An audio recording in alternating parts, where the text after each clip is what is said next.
হনুমান আমার অঙ্গে চরণে দিয়েছে, তাই আদর করে আমাকে তুমি তোমার কোলে তুলে নিয়েছো, হাতে তুলে নিয়েছো। ও যদি আজকে আমার অঙ্গে চরণে না দিত, আমি কি তোমার হাতে আসতাম না, তোমার সেবা পেতাম। নিতাই গৌর হরি বল, হরি বল। তাহলে মায়েরা, কৃপা কিছু করে পাওয়ার নামটাই হচ্ছে কৃপা। ভগবানের যদি কৃপা হয়, গোবিন্দের যদি কৃপা হয়, তাহলে একদিন না একদিন এই কষ্টিক পাথর কোনো না ভক্তের কাজে লেগে যাবে। তাই সেই কষ্টিক পাথর ভাসতে ভাসতে এলো কোথায় না, যেখানে ভক্ত আজকে নিজেকে শেষ করে দেওয়ার জন্য এসেছে, সেই সুরধনী গঙ্গার ঘাটে। লক্ষ্য করুন বাবা, যখনই ডুব দিতে যাচ্ছে তখন ওই কষ্টিক পাথরকে সে বারবার অঙ্গে স্পর্শ করছে। ভক্ত চিন্তা করলো, পাশেই তো শ্মশান, মনে হচ্ছে শ্মশানের পোড়া কাষ্ঠ সে আমার অঙ্গে স্পর্শ করছে, তাই ওই কষ্টিক পাথরকে পোড়া কাষ্ঠ ভেবে দূরে ছুঁড়ে ফেলে দিয়েছে। গৌর গৌর গৌর বলে গঙ্গার জলে নামিল। এবার প্রভুর কৃপা কষ্টি পাথর ভক্তির স্পর্শিল, পোড়া কাষ্ঠ মনে করি দূরেতে ঠেলিল।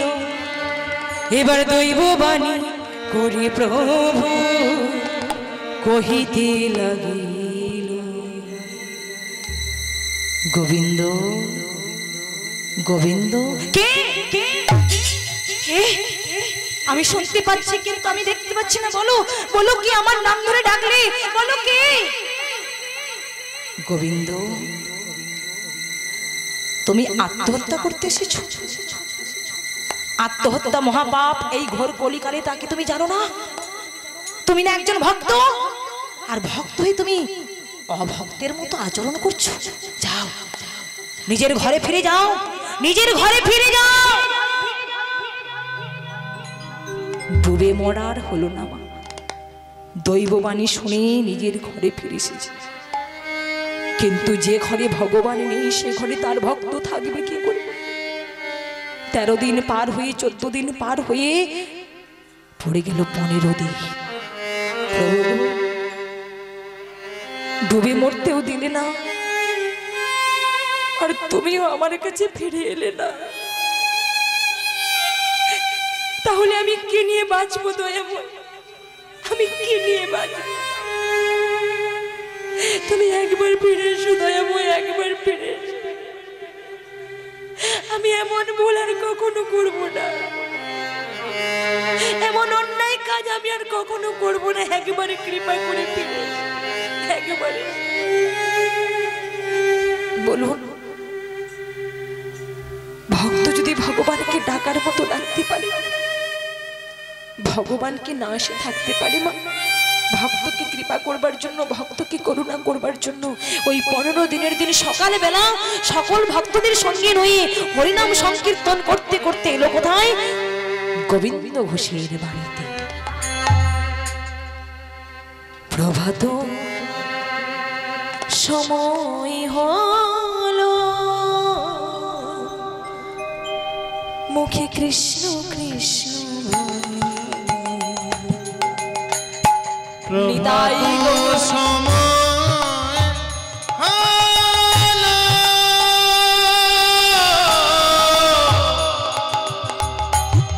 কৃষ্ণ কৃষ্ণ বলো। প্রভাত সময় হলো, কৃষ্ণ কৃষ্ণ প্রভাত সময়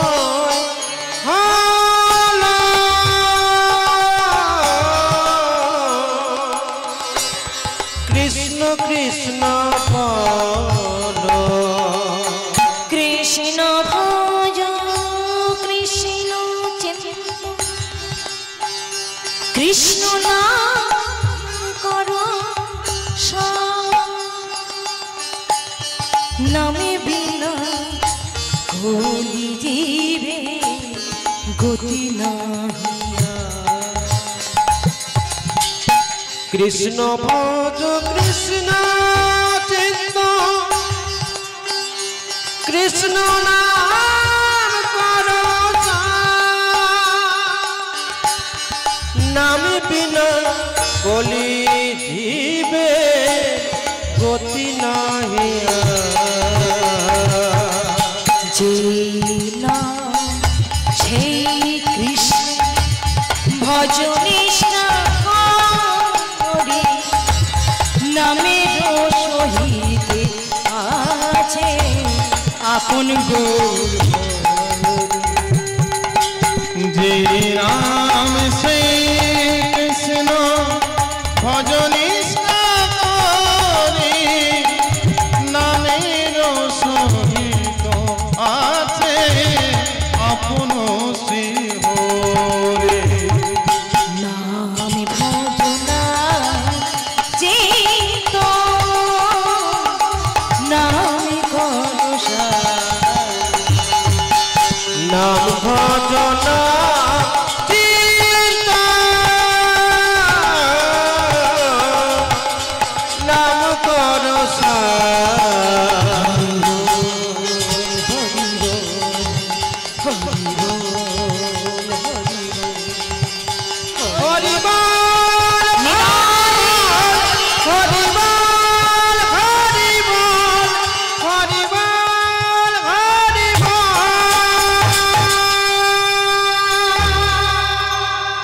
গোবিন্দ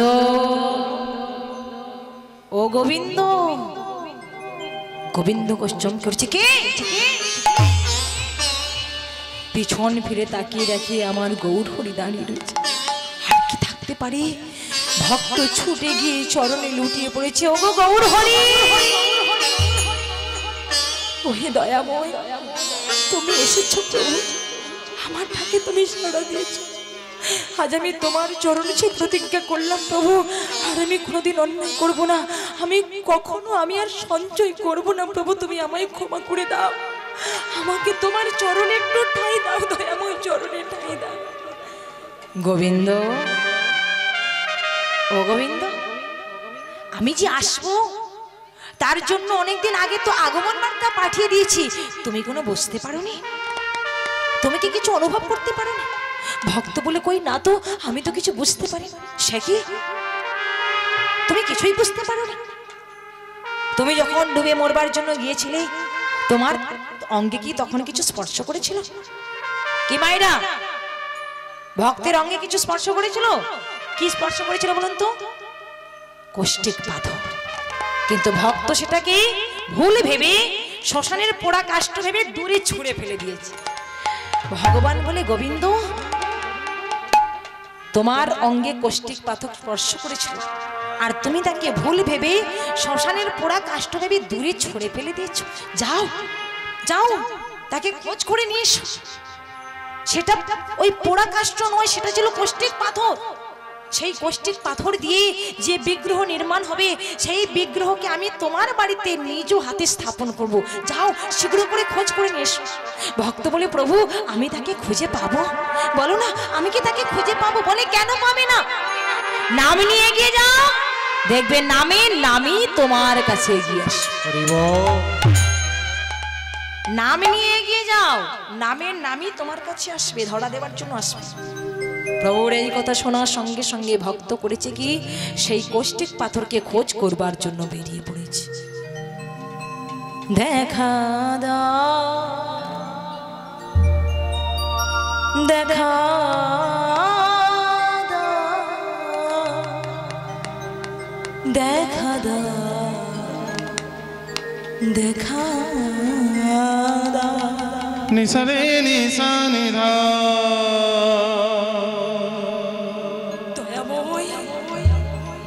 নি কোথায় আছো একবার দেখা দাও প্রভু একবার দেখা মাপাগা মারে সনিধা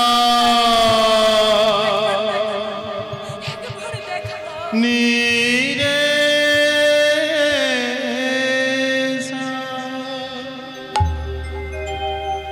চতুর্দিকে খোঁজ করতে করতে হঠাৎ দেখলো যাকে ভুল ভেবে শ্মশানের পোড়া কাষ্ঠ ভেবে দূরে ছুঁড়ে ফেলে দিয়েছিল সেই কষ্টিক পাথরটাই পড়ে দিয়েছে।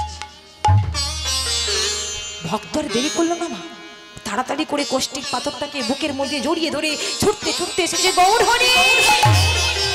দয়াময় দয়াময়, এই কি তোমার আগমন বার্তা? এই কি তোমার কষ্টিক পাথর? বলো না প্রভু, এটাই কি তোমার আগমন বার্তা? হ্যাঁ গোবিন্দ, এটাই আমার আগমন বার্তা, এটাই হলো আমার কষ্টিক পাথর।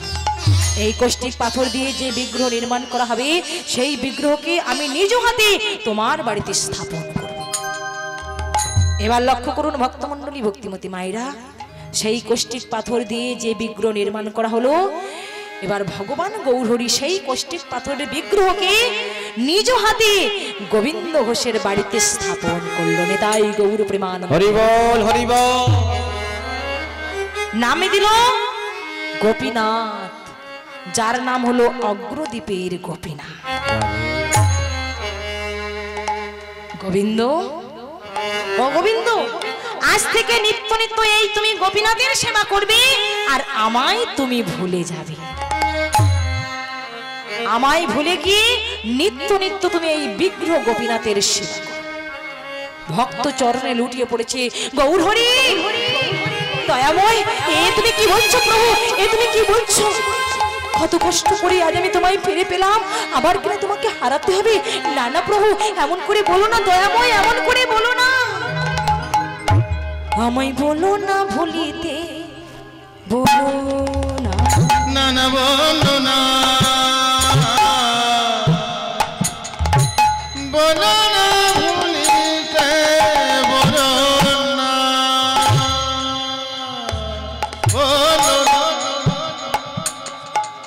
বলো না ভুলিতে, বলো না। তোমায় ভোলা কি গো, তোমায় ভোলা বড়,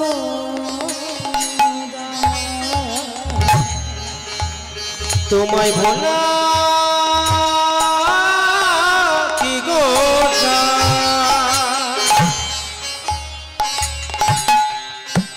তোমায় ভোলা বড়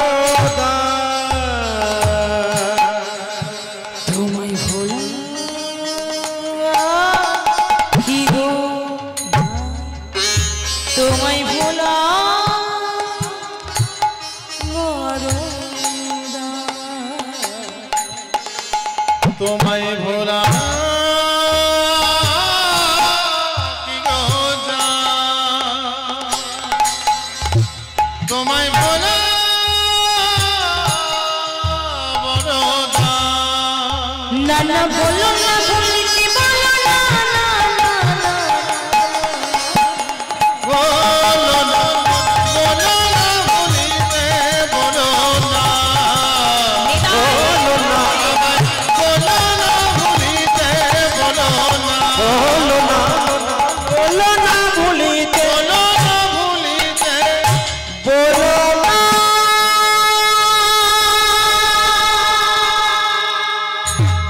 গোবিন্দ ঘোষ, ভুলতেই তোমাকে হবে। আমাকে ভুলে গিয়ে নিত্য নিত্য তুমি এই বিগ্রহ গোপীনাথের সেবা করো। ভক্ত বলে প্রভু গো, এত কষ্টের পর আজ আমি তোমায় পেলাম, আবার সেই ভুলে যেতে হবে? না প্রভু, আমি কিছুতেই ভুলতে পারবো না। আমি আমার এই মন্দির থেকে তোমাকে কোথাও যেতে হবে, যেতে দেবো না। প্রয়োজনে এই ঘরের ভেতরে বন্দি করে আমি তোমায় রেখে। বলুন মায়েরা, ভগবানকে ঘরের ভেতরে বন্দি করে রাখা যায়? তিনি তো সর্বত্র বিরাজমান, তিনি সর্বত্র রয়েছে। কিন্তু ভক্তের কেমন অনুরাগ, ভক্তের কেমন প্রেম, ভগবানের হাতটা ধরে নিয়ে গিয়ে ঘরের ভেতরে প্রবেশ করিয়ে দিয়ে দরজাটা বন্ধ করে দিয়েছে। কিন্তু লক্ষ্য করুন, দরজা বন্ধ করে যেই না বাইরে বেরিয়ে এসেছে, অমনি কি দেখে? দেখে ঘরে গোড়া, বাইরে গোড়া, দেখে ঘরে গোড়া, বাইরে গোড়া, দেখে ঘুরে বাইরে দেখে ঘরে গোড়া বাইরেও গোড়া একই দেখিলাম ঘরে বাইরে গোড়া আমি একই দেখিলাম আমার গৌরে গোপীনাথে হলো আমি একই দেখিলাম আমার গৌরে গোপীনাথে হলো আমি একই দেখিলাম আমার গৌরে গোপীনাথে হলো আমি একই দেখিলাম আমার গৌরে গোপীনাথে হলো আমার গৌর গোপীনাথে হলো আমার গৌর গোপীনাথে হলো আমার গৌর গোপীনাথে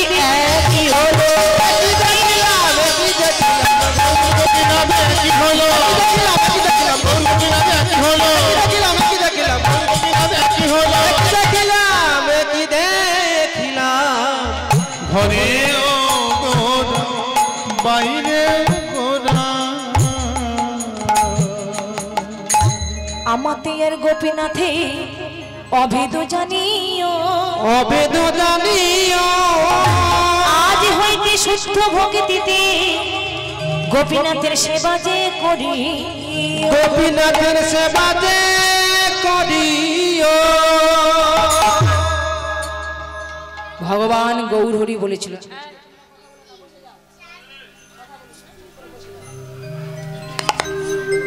ভগবান গৌরহরি বলেছিল গোবিন্দ ঘোষ আজ থেকে নিত্য নিত্য এই বিগ্রহ গোপীনাথের সেবা করবে বিগ্রহ গোপীনাথের সেবা করবে তুমি বিবাহ করো তুমি সংসারী হও নিত্য নিত্য নগর থেকে মাধুকরী করে এনে এই গোপীনাথের সেবা দাও আর প্রসাদ সেবা করো এই কথা বলে গৌরহরি আমার চলে গেলেন লক্ষ্য করুন মায়েরা গোবিন্দ ঘোষ গৌরহরির আদেশ মাথা পেতে নিলেন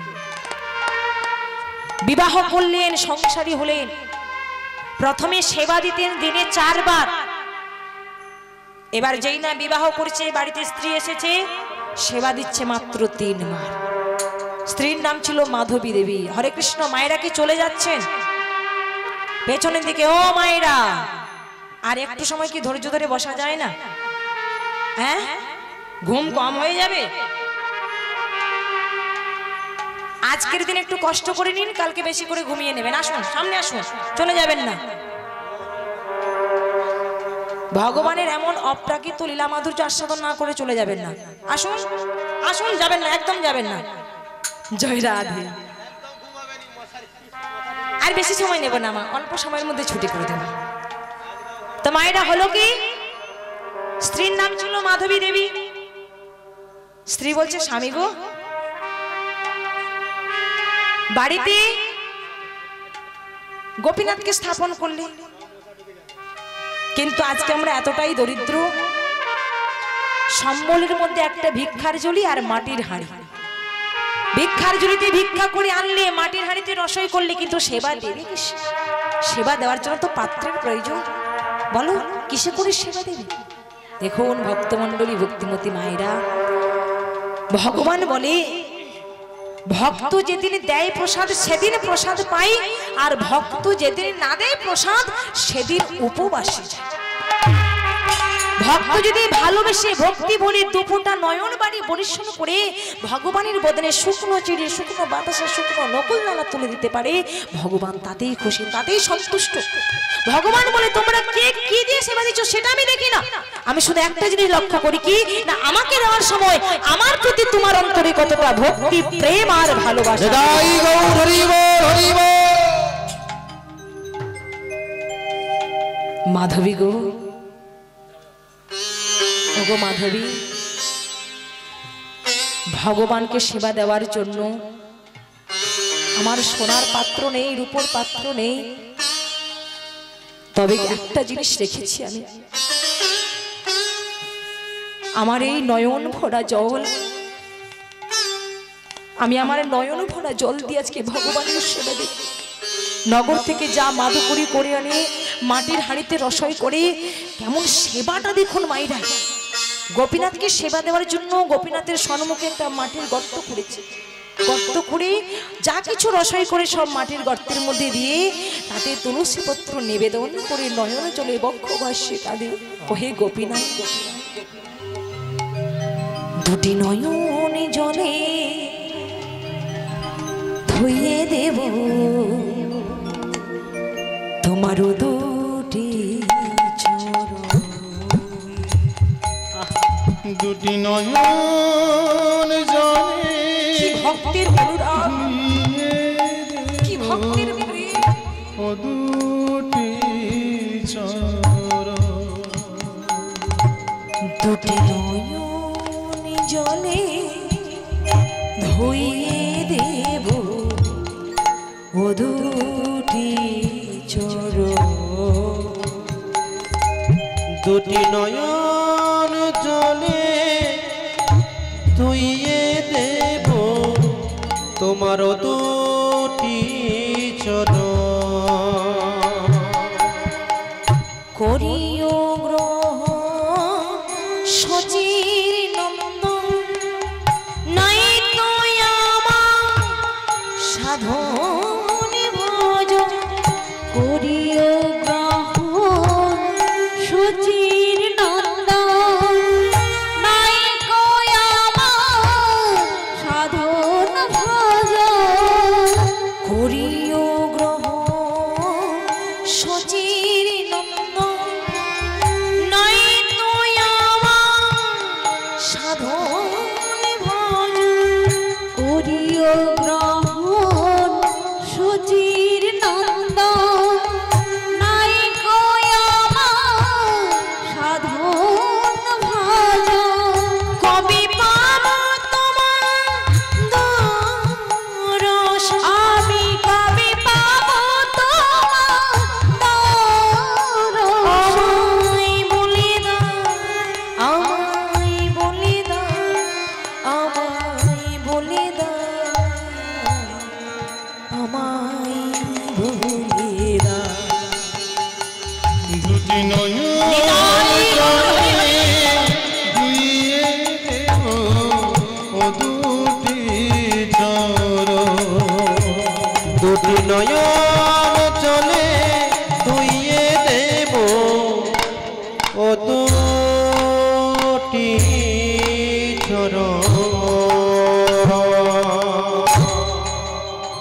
মায়েরা এবার লক্ষ্য করুন, প্রথমে সেবা দিত দিনে 4 বার। যেই না বিবাহ করেছে, বাড়িতে স্ত্রী এসেছে, সেবা দিচ্ছে মাত্র 3 বার। আরো বিপদ বেড়ে গেল যখন তাদের কোলে একটি পুত্র সন্তান এলো। যেই না পুত্র সন্তান কোলে এসেছে, বাবা মা আদর করে ওই সন্তানের নাম রেখেছে গোপীনাথ। লক্ষ্য করুন, ওদিকে বিগ্রহ গোপীনাথ, এদিকে পুত্রের নামও রেখেছে গোপীনাথ। এবার 2 গোপীনাথের সেবা তো একসঙ্গে হতে পারে না। জাগতিক জগতের গোপীনাথের সেবা করতে গিয়ে, পুত্র গোপীনাথের সেবা করতে গিয়ে পরমার্থিক জগতের গোপীনাথের সেবাতে ত্রুটি দেখা দেয়। কেন বলুন তো? ওই যে হয়ে গেল মায়ার সংসার। ছেলেটাকে মানুষ করতে হবে, ছেলেটাকে সময় মতো খাওয়াতে হবে, ঘুম পাড়াতে হবে, একটু বড় হলে লেখাপড়া শেখাতে হবে। এই হয়ে গেল মায়ার সংসার। ভগবান বলে, ওরে যখন তোমার কেউ ছিল না, ছিলাম শুধু আমি, আর এখন তোমার সব হয়েছে, পরেরটা কি? পর হয়েছি আমি। যখন কিছু ছিল না, নিষ্কাম ভাবে আমায় ডেকেছিলে, আর আমি যখন তোমার মনের বাসনা পূরণ করলাম, অবশেষে সবকিছু পেয়ে তুমি আমায় ভুলে গেলে। এই তুমি আমাকে ভালোবাসো, এই আমার প্রতি তোমার ভালোবাসা। তা গোবিন্দ ঘোষ, তুমি হয়তো জানো না, যে করে আমার আশ, আমি করি তার সর্বনাশ। তারপরেও যে না ছাড়ে মোর পাশ, আমি হই তার দাসের অনুদাস। রাধে রাধে। যেমন তুমি একটু একটু করে মায়ার সংসারটাকে বিস্তার করেছো, বাড়িয়েছো, এই মায়ার বাঁধনগুলো আমিও কিন্তু কাটিয়ে দিতে পারি। ওই যে দিয়ে মন দেখে, দিয়ে ধন দেখে মন হরিণীতে কত। হরিবল হরিবল। লক্ষ্য করুন, ভক্তকে পরীক্ষা করবার জন্য, গোবিন্দ ঘোষকে পরীক্ষা করবার জন্য ভগবান একদিন তার স্ত্রীকে কেড়ে মাধবী দেবী পরলোক গমন করলে গোবিন্দ ঘোষ বিগ্রহ গোপীনাথের চরণ তলে লুটিয়ে পড়েছে। ওগো গোপীনাথ, এ তোমার কেমন লীলা খেলা, এ তোমার কেমন বিচার? আমি তো সংসার চাইনি, আমি তো স্ত্রী চাইনি, আমি তো সন্তান চাইনি। তুমি আমাকে সংসার দিয়েছো, তুমি আমাকে স্ত্রী দিয়েছো, তুমি আমাকে সন্তান দিয়েছো, আর সবকিছু দিয়ে আজকে তুমি আমার কাছ থেকে আমার স্ত্রীকে কেড়ে নিয়েছো, আমার মাধবীকে তুমি কেড়ে নিয়েছো। আমার এইটুকু বাচ্চা ছেলে, মাত্র 5 বছর বয়স, আমার পুত্র গোপীনাথ। মায়েরা, এই জগতে সন্তানকে রেখে যদি বাবা চলে যায়, তাহলে সেই মা পারবে সন্তানকে কষ্ট সৃষ্ট করে মানুষের মতো মানুষ করতে, কি মা তাই না? কিন্তু বলুন তো, সন্তানকে ছেড়ে যদি একবার তার মা চলে যায়, তাহলে বাবার জীবনে যে কত কষ্ট একমাত্র সেই বাবাই জানে। গোপীনাথ, এ তুমি কি করেছো দয়া? আমি তো সংসার চাইনি, আমি তো স্ত্রী চাইনি, তুমি আমায় দিয়েছো, দিয়েও আবার আমার কাছ থেকে আমার স্ত্রীকে কেড়ে নিয়েছো। কেড়ে নিয়েছো না, আমি তোমায় কিচ্ছু বলবো না, কিন্তু তোমার চরণে শুধু এটুকু নিবেদন করব, আমার একমাত্র সন্তান, আমার একমাত্র পুত্র গোপীনাথ, তাকে যেন আমার কাছ থেকে কেড়ে নিও না দয়া।